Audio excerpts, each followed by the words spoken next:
New York officials canceled the state's Democratic presidential primary on Monday, calling the vote a beauty contest that the state could ill afford in the face of the coronavirus epidemic. The move by Democrats on the New York State Board of Elections followed the decision by Senator Bernie Sanders to concede the Democratic presidential nomination to former Vice President Joseph R. Biden Jr., rendering the primary unnecessary. Officials had struggled with the decision, which was certain to anger some supporters of Mr. Sanders, but they ultimately concluded that the risk of spreading the coronavirus was too great to justify holding an election with no real meaning. Because of the board's decision, voters in about 20 counties that had no other contests on their ballot will have no need to go to the polls on June 23.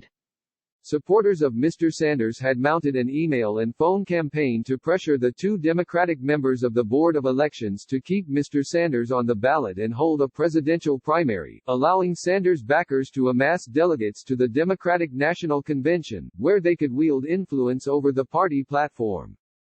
The board's Democratic co-chairman, Douglas A. Kellner, said he had read thousands of emails from Sanders supporters urging the board to go forward before making his decision to vote against holding the primary, but ultimately decided that it was time to acknowledge that the primary served no significant purpose. What the Sanders campaign wanted is essentially a beauty contest that, given the situation with the public health emergency, seems to be unnecessary and, indeed, frivolous, Mr. Kellner said. In a letter to the board on Sunday, Mr. Sanders's campaign had urged the board to keep him on the ballot and hold a primary in the interest of party unity, and the Sanders-aligned group Our Revolution had cautioned against the presidential primary's cancellation.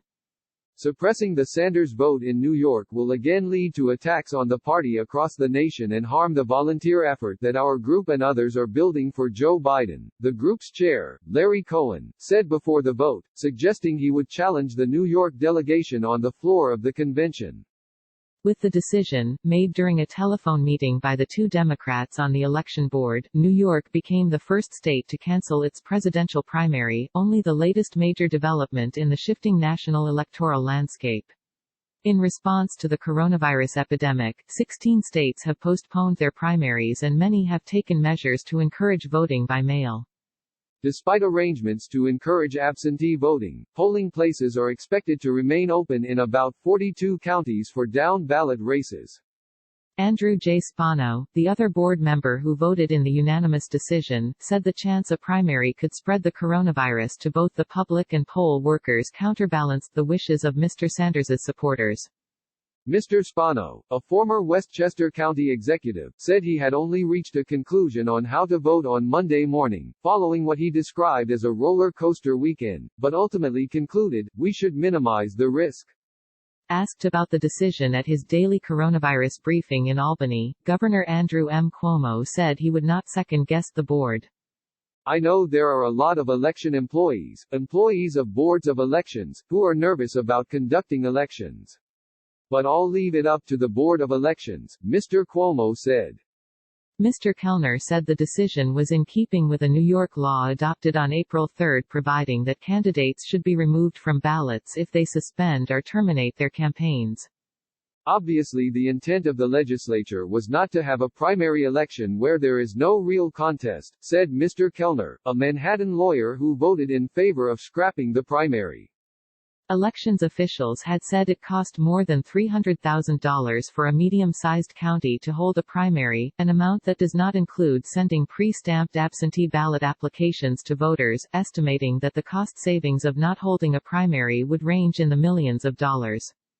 The chairman of the state Democratic Party, Jay Jacobs, had supported the move, saying that he had actively pushed to cancel the presidential primary in the state while still holding the congressional, state Senate, assembly and other local races.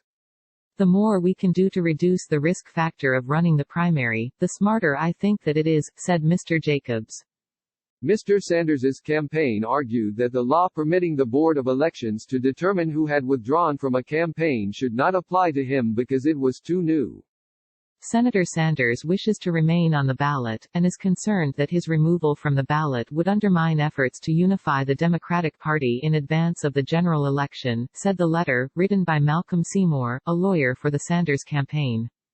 Mr. Sanders had said he was suspending his campaign on April 8, and he subsequently endorsed Mr. Biden.